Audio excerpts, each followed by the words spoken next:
Hi hello ನಮಸ್ಕಾರ. Speed news ವಿಶೇಷ ಕಾರ್ಯಕ್ರಮಕ್ಕೆ ಸ್ವಾಗತ. ನಾನು ಸುನಂದ ಅನ್ಸೂಯ.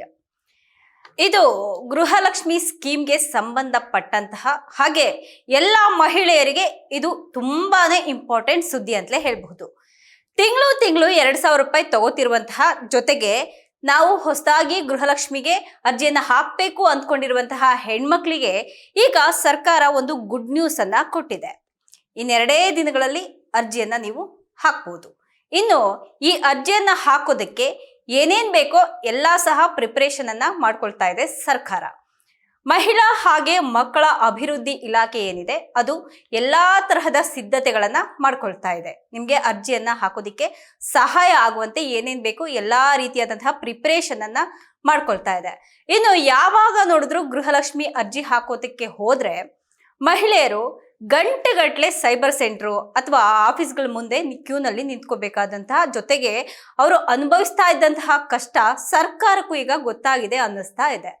ಅದಕ್ಕೋಸ್ಕರ ಈ ಸಲ ಸರ್ಕಾರ ಒಂದು ಸ್ಟ್ರಾಂಗ್ ಆದಂತಹ ಡಿಸಿಷನ್ ಅನ್ನ ತಗೊಂಡಿದೆ. ಈಗ ಎಷ್ಟೋ ಜನ ಎಜುಕೇಶನ್ ಇಲ್ಲದೆ ಇರೋರು ಇರ್ತಾರೆ. ಅಂಥವ್ರಿಗೆ ಸ್ವತಃ ಹೋಗ್ಬಿಟ್ಟು ಅಲ್ಲಿ ಅರ್ಜಿಯನ್ನ ಹಾಕೋದಿಕ್ಕೆ ಗೊತ್ತಾಗೋದಿಲ್ಲ. ಹಾಗೆ ಹಳ್ಳಿ ಕಡೆಯ ಬಡ ಗೃಹಲಕ್ಷ್ಮಿಯರೇನಿದ್ದಾರೆ ಅವ್ರಿಗೆ ಸಹಾಯ ಆಗ್ಲಿ ಅಂತ ಹೇಳ್ಬಿಟ್ಟು ಈಗ ಅಂಗನವಾಡಿ ಕಾರ್ಯಕರ್ತೆಯರನ್ನ ಸಹಾಯಕ್ಕೆ ತಗೊಂಡು ಅರ್ಜಿಗಳನ್ನ ಹಾಕ್ಸೋದಿಕ್ಕೆ ಇಲಾಖೆ ಈಗ ತೀರ್ಮಾನವನ್ನ ಮಾಡಿದೆ ಅನ್ನೋದು ಈಗ ಗೊತ್ತಾಗ್ತಾ ಇದೆ.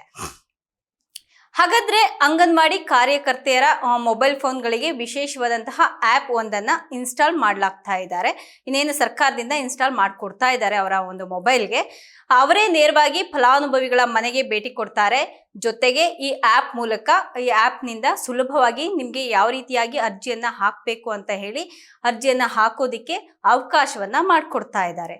ಜೊತೆಗೆ ಅಂಗನವಾಡಿ ಕಾರ್ಯಕರ್ತೆಯರ ಫೋನ್ನಲ್ಲಿ ತಂಬ್ ಮಷಿನ್ ಏನಿರುತ್ತೆ ಆ ವ್ಯವಸ್ಥೆ ಇರೋದಿಲ್ಲ. ಅಂದ್ರೆ ನೀವು ತಂಬನ್ನ ಇಟ್ಬಿಟ್ಟು ಆ ಅಪ್ಲಿಕೇಶನ್ಗೆ ಒಂದು ಏನು ವ್ಯವಸ್ಥೆ ಕೊಡ್ತಾರೆ ಅದು ಮೊಬೈಲ್ನಲ್ಲಿ ಕೊಡೋದಿಕ್ಕೆ ಆಗೋದಿಲ್ಲ. ಸೊ ಅದಕ್ಕೆ ಅವರು ಒಂದು ಬಯೋಮೆಟ್ರಿಕ್ ವ್ಯವಸ್ಥೆಯನ್ನ ಕೊಟ್ಟಿರೋದಿಲ್ಲ ಮೊಬೈಲ್ನಲ್ಲಿ. ಹೀಗಾಗಿ ಈ ಯಾವ ರೀತಿ ಮಾಡ್ತಾರೆ ಅಂತ ನೋಡೋದಾದ್ರೆ ಈ ಒಂದು ಮರು ಅರ್ಜಿಯಲ್ಲಿ ತಾಂತ್ರಿಕತೆಯನ್ನ ಹೆಚ್ಚಿಸೋದಕ್ಕೆ ಒಂದು ಫೇಸ್ ರೆಕಗ್ನೈಸೇಷನ್ ಏನಿರುತ್ತೆ, ಅಂದ್ರೆ ಮುಖ ತೋರಿಸಿದ್ರೆ ಮೊಬೈಲ್ಗೆ ಮುಖ ತೋರಿಸಿದ್ರೆ ಸಾಕು ನಿಮ್ಮ ಫೇಸ್ ರೆಕಗ್ನೈಸೇಷನ್ ಮೇಲೆ ಅಥವಾ ಒಂದು OTP ಒಂದು ಆಧಾರದ ಮೇಲೆ ವ್ಯವಸ್ಥೆಯನ್ನ ಮಾಡೋದಕ್ಕೆ ಸರ್ಕಾರ ಈಗ ಗಂಭೀರವಾದಂತಹ ಪ್ರಯತ್ನವನ್ನ ನಡೆಸ್ತಾ ಇದೆ. ಹಾಗೆ ಇನ್ನೆರಡೇ ದಿನಗಳಲ್ಲಿ ಈ ಒಂದು ವ್ಯವಸ್ಥೆ ಕಂಪ್ಲೀಟ್ ಆಗಿ ನಿಮ್ಮ ಮನೆಗೆ ಭೇಟಿಯನ್ನ ಕೊಡ್ತಾರೆ, ಹಾಗೆ ಅರ್ಜಿಯನ್ನ ಹಾಕಿಸ್ತಾರೆ. ಇದ್ರ ಜೊತೆಗೆ ಯಾವತ್ತಿನ ರೀತಿ ಅಂದ್ರೆ ಎಂದಿನಂತೆ ಕರ್ನಾಟಕವನ್ನು, ಬೆಂಗಳೂರನ್ನು, ಗ್ರಾಮವನ್ನು ಹಾಗೆ ಬಾಪೂಜಿ ಸೇವಾ ಕೇಂದ್ರಗಳಲ್ಲೂ ಸಹ ಅರ್ಜಿಯನ್ನ ಹಾಕೋದಕ್ಕೆ ನಿಮ್ಗೆ ಅವಕಾಶ ಇರುತ್ತೆ. ಅಂದ್ರೆ ನಿಮ್ಗೆ ಹೆಲ್ಪ್ ಆಗ್ಲಿ ಅಂತ ಮಾತ್ರ ಮನೆಗೆ ಬರ್ತಾ ಇದ್ದಾರೆ. ಎಲ್ಲಾ ಕಡೆನೂ ಅವಕಾಶ ಇರುತ್ತೆ. ಎಲ್ಲಾ ಸೆಂಟರ್ಗಳಲ್ಲಿ ಬೆಂಗಳೂರು ಇರ್ಬೋದು, ಕರ್ನಾಟಕವನ್ನಿರ್ಬೋದು ಅಥವಾ ಗ್ರಾಮವನ್ನಿರ್ಬೋದು, ಬಾಪೂಜಿ ಸೇವಾ ಕೇಂದ್ರ ಇರ್ಬೋದು, ಎಲ್ಲಾ ಕಡೆನೂ ಅವಕಾಶ ಇರುತ್ತೆ. ಬಟ್ ಕೆಲವೊಬ್ಬರಿಗೆ ಕ್ಯೂನಲ್ಲಿ ನಿಂತ್ಕೊಂಡು ಮಹಿಳೆಯರಿಗೆ ಕಷ್ಟ ಆಗ್ಬಾರ್ದು, ಅರ್ಜಿಯನ್ನ ಹಾಕ್ಬೇಕಾದ್ರೆ ಅವ್ರಿಗೆ ಕಷ್ಟ ಆಗ್ಬಾರ್ದು ಅಂತ ಹೇಳ್ಬಿಟ್ಟು ಮನೆಗೂ ಸಹ ಭೇಟಿಯನ್ನ ಕೊಡ್ತಾ ಇದ್ದಾರೆ. ಈ ಬಾರಿ ಸಲ್ಲಿಕೆ ಆಗುವಂತಹ ಮರು ಅರ್ಜಿ ಏನಿದೆ ಆ ಅರ್ಜಿನ ಒಂದು ಹಿಂದಿನ ಅರ್ಜಿಯಲ್ಲಿದ್ದಂತಹ ಬಹುತೇಕ ಪ್ರಮುಖ ಅಂಶಗಳೇ ಇರುತ್ತೆ. ಅಂದ್ರೆ ಯಾವ ರೀತಿ ಹೊಸದಾಗಿ ನೀವು ಅಪ್ಲಿಕೇಶನ್ ಹಾಕ್ಬೇಕಾದ್ರೆ ಏನೇನು ಒಂದು ಪ್ರೊಸೀಜರ್ ಇತ್ತೋ ಅದೇ ಪ್ರೊಸೀಜರ್ ಈಗಲೂ ಸಹ ಈ ಒಂದು ಅರ್ಜಿಯನ್ನ ಹಾಕ್ಬೇಕಾದ್ರೆ ಇರುತ್ತೆ. ಅವುಗಳ ಜೊತೆಗೆ ಈ ಕೆಳಗಿನ ಒಂದು ಪ್ರಮುಖ ಮಾಹಿತಿಯನ್ನ ಕಡ್ಡಾಯವಾಗಿ ಅಂದ್ರೆ ನೀವು ಇಂಪಾರ್ಟೆಂಟ್ಲಿ ಈ ಒಂದು ಮಾಹಿತಿಗಳನ್ನ ಕೊಡ್ಲೇಬೇಕಾಗುತ್ತೆ. ಇದು ಯಾವುದೋ ಒಂದು ಮಾಹಿತಿ ಮಿಸ್ ಆದ್ರೂ ಸಹ ನಿಮ್ಗೆ ಗೃಹಲಕ್ಷ್ಮಿ ಮಿಸ್ ಆಗುವಂತಹ ಚಾನ್ಸ್ ಕೂಡ ಇದೆ. ಅರ್ಜಿದಾರರ ಹೆಸರು ಕಂಪಲ್ಸರಿ. ಅಂದ್ರೆ ಆಧಾರ್ ಕಾರ್ಡ್ ಅಲ್ಲಿ ಮತ್ತೆ ಗೃಹಲಕ್ಷ್ಮಿ ಅಪ್ಲಿಕೇಶನ್ ಅಲ್ಲಿ ಏನ್ ಹೆಸರು ಇರುತ್ತೆ ಅದು ಸೇಮ್ ಇರಬೇಕು. ಏನೇನು ಡಿಫ್ರೆನ್ಸ್ ಕೂಡ ಅದರಲ್ಲಿ ಇರಬಾರ್ದು. ಆಧಾರ್ ಕಾರ್ಡು ಮತ್ತೆ ಗೃಹಲಕ್ಷ್ಮಿ ಅಪ್ಲಿಕೇಶನ್ ಆಲ್ರೆಡಿ ಹಾಕ್ಸಿರ್ತಿರಲ್ಲ ಅದರ ಒಂದು ಅಪ್ಲಿಕೇಶನ್ ಹೆಸರು ಡಿಫ್ರೆನ್ಸ್ ಇದ್ರೆ ಅದು ಕ್ಯಾನ್ಸಲ್ ಆಗುವಂತಹ ಚಾನ್ಸಸ್ ಇದೆ. ಜೊತೆಗೆ ಆಮೇಲೆ ಪ್ರಸ್ತುತ ವಿಳಾಸ ಅಂದ್ರೆ ನೀವಿರುವಂತಹ ಮನೆ ಅಡ್ರೆಸ್. ಈಗ ನಾವು ಕೆಲವೊಬ್ರು ಕೇಳ್ತಿರ, ಲಾಸ್ಟ್ ವಿಡಿಯೋ ಮಾಡಿದಾಗ ಕೆಲವೊಬ್ರು ಕಾಮೆಂಟ್ ಅಲ್ಲಿ ಕೇಳಿದ್ರು, ಈಗ ಆಕಸ್ಮಿಕ ನಾವು ಬಾಡಿಗೆ ಮನೇಲಿ ಇರ್ತೀವಿ, ಅವರು ನಾವು ಮನೆ ಚೇಂಜ್ ಮಾಡಿದ್ರೆ ಏನ್ ಮಾಡೋದು, ಈಗ ಬೇರೆ ಮಾಡಿಸ್ಬೇಕಾದ್ರೆ ಒಂದು ಅಡ್ರೆಸ್ ಇರುತ್ತೆ ಮತ್ತೆ ಈಗ ಒಂದು ಅಡ್ರೆಸ್ ಇರುತ್ತೆ. ಅಂದ್ರೆ ಆಧಾರ್ ಕಾರ್ಡಲ್ಲಿ ಅಫ್ಕೋರ್ಸ್ ನೀವು ಅಪ್ಡೇಟ್ ಮಾಡಿಸ್ಬೇಕಾಗುತ್ತೆ. ಅಡ್ರೆಸ್ನ ಅಪ್ಡೇಟ್ ಮಾಡಿಸಿದ್ರೆ ಅಲ್ಲಿ ಅಪ್ಡೇಟ್ ಮಾಡ್ಕೊಳ್ಳುವಂತಹ ಒಂದು ಅವಕಾಶವನ್ನ ನಿಮಗೆ ಕೊಡ್ತಾರೆ. ಗೃಹಲಕ್ಷ್ಮಿ ಒಂದು ಅಪ್ಲಿಕೇಶನ್ ಹಾಕೋ ಟೈಮಲ್ಲಿ ಆಧಾರ್ ಕಾರ್ಡಲ್ಲಿ ನೀವು ಚೇಂಜ್ ಮಾಡಿಸಿದ್ದು ಆಧಾರ್ ಕಾರ್ಡ್ ಅಡ್ರೆಸ್ಸು ನೀವಿರೋ ಮನೆ ಅಡ್ರೆಸ್ಸು ಸೇಮ್ ಇತ್ತಂದ್ರೆ ನಿಮ್ಗೆ ಅವಾಗ ಪ್ರಾಬ್ಲಮ್ ಆಗಲ್ಲ. ಆಮೇಲೆ ಜೊತೆಗೆ ಆಧಾರ್ ಕಾರ್ಡ್ ವಿವರಗಳು ಕಂಪಲ್ಸರಿ ಕರೆಕ್ಟ್ ಆಗಿರ್ಬೇಕು. ಬ್ಯಾಂಕ್ ಖಾತೆ ಮಾಹಿತಿ ಅಂದ್ರೆ ನಮ್ಮ ರಾಜ್ಯದಲ್ಲೇ ಇರುವಂತಹ ಒಂದು ಚಾಲ್ತಿಯಲ್ಲಿರುವಂತಹ ಜೊತೆಗೆ ಆ ಬ್ಯಾಂಕ್ ಅಕೌಂಟ್ ಏನಿದೆ ಅದು ಆಧಾರ್ಗೆ ಲಿಂಕ್ ಆಗಿರ್ಬೇಕು. ಅಂದ್ರೆ ಆಧಾರ್ ಕಾರ್ಡ್ಗೆ ಲಿಂಕ್ ಕಂಪಲ್ಸರಿ ಆಗಿರಬೇಕು. ಬ್ಯಾಂಕ್ ಖಾತೆಯ ಒಂದು ನಿಖರ ಮಾಹಿತಿಯನ್ನ ಕೊಡೋದಕ್ಕೆ ಕೂಡ ಗೌರ್ಮೆಂಟ್ ಸೂಚಿಸಿದೆ. ಇದನ್ನ ಕಂಪಲ್ಸರಿ ನೀವು ಕೊಡಲೇಬೇಕು. ನಾನು ಈಗ ಏನೇನು ಹೇಳಿದ್ದೀನಿ ಅದೆಲ್ಲವನ್ನ ಸಹ ನೀವು ಕಂಪಲ್ಸರಿ ಕೊಡಲೇಬೇಕಾಗುತ್ತೆ. ಇಲ್ಲಾಂದ್ರೆ ನೀವು ಗೃಹಲಕ್ಷ್ಮಿನ ಪಕ್ಕಾ ಮಿಸ್ ಮಾಡ್ಕೊಳ್ತೀರಾ. ಮತದಾರರ ಗುರುತಿನ ಚೀಟಿ, ವೋಟರ್ ಐ ಡಿ, ಪಕ್ಕಾ ವೋಟರ್ ಐ ಡಿ ಇರಬೇಕಾಗುತ್ತೆ. ಅಂದ್ರೆ ವೋಟರ್ ಐ ಡಿ ಇಲ್ದವ್ರಿಗೂ ಕೂಡ ಕ್ಯಾನ್ಸಲ್ ಆಗುವಂತಹ ಚಾನ್ಸಸ್ ಇದೆ. ನಕಲಿ ಫಲಾನುಭವಿಗಳನ್ನ ತಡೆಯೋದಕ್ಕೆ ವೋಟರ್ ಐ ಡಿ ಸಂಖ್ಯೆಯನ್ನ ಕಡ್ಡಾಯವಾಗಿ ಅಲ್ಲಿ ನಮೂದಿಸಬೇಕಾಗತ್ತೆ. ಸ್ವಘೋಷಿತ ಜಾತಿ ಮಾಹಿತಿ ಅಂದ್ರೆ ನಿಮ್ಮ ಒಂದು ಕ್ಯಾಸ್ಟ್ ಮಾಹಿತಿ ಕೂಡ, ಕ್ಯಾಸ್ಟ್ ಸರ್ಟಿಫಿಕೇಟ್ ಇದ್ರೆ ಅದನ್ನು ಕೂಡ ಕೊಡಬೇಕಾಗಬಹುದು. ಒಂದು ವೇಳೆ ಅರ್ಜಿದಾರರ ಬಳಿ ಸದ್ಯಕ್ಕೆ ಒಂದು ಅಧಿಕೃತ ಜಾತಿ ಪ್ರಮಾಣ ಪತ್ರ ಅಕಸ್ಮಾತ್ ಅದಿಲ್ಲದೆ ಹೋದ್ರೆ ಅವರು ಒಂದು ಸ್ವಘೋಷಿತ ಜಾತಿ ಮಾಹಿತಿಯನ್ನ ಎಂಟ್ರಿ ಮಾಡುವಂತಹ ಅವಕಾಶ ಕೂಡ ಇದೆ.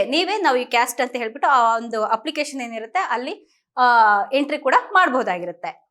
ಈಗ ರೇಷನ್ ಕಾರ್ಡ್ನ ಹೆಡ್ ಆಫ್ ದ ಫ್ಯಾಮಿಲಿ ಯಾರಿರ್ತಾರೆ ಅವರು ಅಕಸ್ಮಾತ್ ಸತ್ತು ಹೋಗಿದ್ರೆ ಯಾವುದೇ ಕಾರಣಕ್ಕೂ ಮತ್ತೆ ಅರ್ಜಿಯನ್ನ ಅವರ ಹೆಸರಲ್ಲಿ ಹಾಕುವಂತಹ ಅವಕಾಶ ಇರೋದಿಲ್ಲ. ಅಂದ್ರೆ ಈಗ ಆಲ್ರೆಡಿ ನೀವು ಗೃಹಲಕ್ಷ್ಮಿ ಮಾಡಿಸಿರ್ತೀರಾ, ರೇಷನ್ ಕಾರ್ಡಲ್ಲಿ ಹೆಡ್ ಆಫ್ ದ ಫ್ಯಾಮಿಲಿ ಇರ್ತಾರೆ, ಅವ್ರು ವಯಸ್ಸಾಗಿರೋಂಥವ್ರು, ಅವ್ರು ಆಲ್ರೆಡಿ ಸತ್ತೋಗಿರ್ತಾರೆ. ಅವ್ರು ಇಲ್ಲದೆ ಹೋದ್ರೆ ಅವ್ರದೇ ಹೆಸರಲ್ಲಿ ನೀವು ಕಂಪಲ್ಸರಿ ಮಾಡ್ಸೋಕ್ಕಾಗಲ್ಲ. ಅವಾಗ ನೀವು ಏನು ಮಾಡ್ಬೇಕಾಗುತ್ತೆ ಗೊತ್ತಾ, ರೇಷನ್ ಕಾರ್ಡಲ್ಲಿ ಹೆಡ್ ಆಫ್ ದ ಫ್ಯಾಮಿಲಿನ ಪಕ್ಕಾ ಚೇಂಜ್ ಮಾಡಿಸ್ಬೇಕಾಗುತ್ತೆ. ನೀವು ಚೇಂಜ್ ಮಾಡಿಸ್ತಾಳೆ ಹೇಳ್ಬಿಟ್ಟು ಗೃಹಲಕ್ಷ್ಮಿಗೆ ಡೈರೆಕ್ಟ್ ಅಪ್ಲಿಕೇಶನ್ ಹಾಕ್ಬೇಕಾರೆ, ಇಲ್ಲ ನಮ್ಮ ಅತ್ತೆ ಸತ್ತೋಗೋರೆ, ನನ್ನ ಅಮ್ಮ ಸತ್ತೋಗಿದ್ದಾರೆ, ನನ್ನ ಹೆಸರು ಹಾಕೊಳ್ಳಿ, ನಾನು ಅವ್ರ ಸೊಸೆ, ನಾನು ಅವ್ರ ಮಗಳು ಅಂತ ಹೇಳ್ಬಿಟ್ಟು ನೀವು ಡೈರೆಕ್ಟ್ ಅಪ್ಲಿಕೇಶನಲ್ಲಿ ನಿಮ್ಮ ಹೆಸರನ್ನ ಹಾಕುವಂತ ಇಲ್ಲ, ಅಲ್ಲಿ ಅಂತ ಅವಕಾಶ ಇರೋದಿಲ್ಲ. ನೀವು ರೇಷನ್ ಕಾರ್ಡಲ್ಲಿ ಪಕ್ಕಾ ನಿಮ್ಮ ಹೆಸರನ್ನ head of the family change ಮಾಡಿಸ್ಕೊಂಡ್ಬಿಟ್ಟು ಅದಾದ್ಮೇಲೆ ನೀವು ಅರ್ಜಿಯನ್ನ ಗೃಹಲಕ್ಷ್ಮಿಗೆ ಹಾಕಬೇಕಾಗುತ್ತೆ. ಆದ್ರೆ ಒಂದು ನಿಯಮಾವಳಿ ಏನಿದೆ, ಗೌರ್ಮೆಂಟ್ ಒಂದು ನಿಯಮಾವಳಿ ಏನಿದೆ ಅದ್ರ ಪ್ರಕಾರ ಅದೇ ರೇಷನ್ ಕಾರ್ಡ್ನಲ್ಲಿರುವಂತಹ ಅಂದ್ರೆ ಸೊಸೆ ಅಥವಾ ಮಗಳಿಗೆ ಯೋಜನೆಯನ್ನ ವರ್ಗಾಯಿಸುವಂತಹ ಅವಕಾಶ ಕೊಡುತ್ತೆ. ಬಟ್ ನೀವು ರೇಷನ್ ಕಾರ್ಡಲ್ಲಿ ಪಕ್ಕ ನಿಮ್ದು ಡೇಟ್ ಆಫ್ ದ ಫ್ಯಾಮಿಲಿ ನೇಮ್ನ ಚೇಂಜ್ ಅಪ್ಡೇಟ್ ಮಾಡಿಸ್ಬೇಕಾಗಿರುತ್ತೆ. ಹಾಗೆ ಆದಾಯ ತೆರಿಗೆ, ಇನ್ಕಮ್ ಟ್ಯಾಕ್ಸ್ ಕಟ್ಟೋರು ಅಥವಾ GST ಕಟ್ಟೋರು, ಫೈಲ್ ಮಾಡುವಂತಹ ಕುಟುಂಬದ ಮಹಿಳೆಯರೇನಿರ್ತಾರೆ ಆ ಮಹಿಳೆಯರಿಗೆ ಈ ಯೋಜನೆಯಡಿ ಯಾವುದೇ ರೀತಿಯಾದಂತಹ ಅವಕಾಶ ಪಕ್ಕ ಇರೋದಿಲ್ಲ. ಅವ್ರಿಗೆ ಗೃಹಲಕ್ಷ್ಮಿ ಹಣ ಸಿಗೋದಿಲ್ಲ.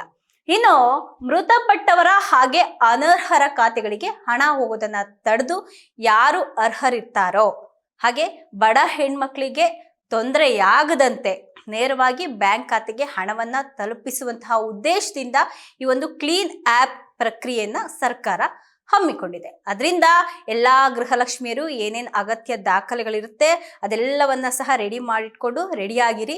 ನಿಮಗೆ ಯಾವುದೇ ರೀತಿಯಾದಂತಹ ತೊಂದರೆ ಆಗೋದಿಲ್ಲ. ಸರ್ಕಾರದಿಂದ ನಿಮ್ಮ ಮನೆಗೆ ಬಂದು ಅಪ್ಲಿಕೇಶನ್ ಅನ್ನ ತಗೊಳ್ತಾರೆ. ಅಕಸ್ಮಾತ್ ನಿಮ್ಮ ಮನೆಗೆ ಬರೋದು ಸ್ವಲ್ಪ ಡಿಲೇ ಆದ್ರೂ ಸರಿ, ನೀವು ಗ್ರಾಮವನ್ನು, ಬೆಂಗಳೂರನ್ನು, ಎಲ್ಲಾದ್ರೂ ಕರ್ನಾಟಕವನ್ನು ಎಲ್ಲಾದ್ರೂ ಹೋಗ್ಬಿಟ್ಟು ನೀವು ಅಪ್ಲಿಕೇಶನ್ ಅನ್ನೋದಕ್ಕಿಂತ ಇದು ವೆರಿಫಿಕೇಶನ್ ಅಂತ ಹೇಳ್ಬೋದು.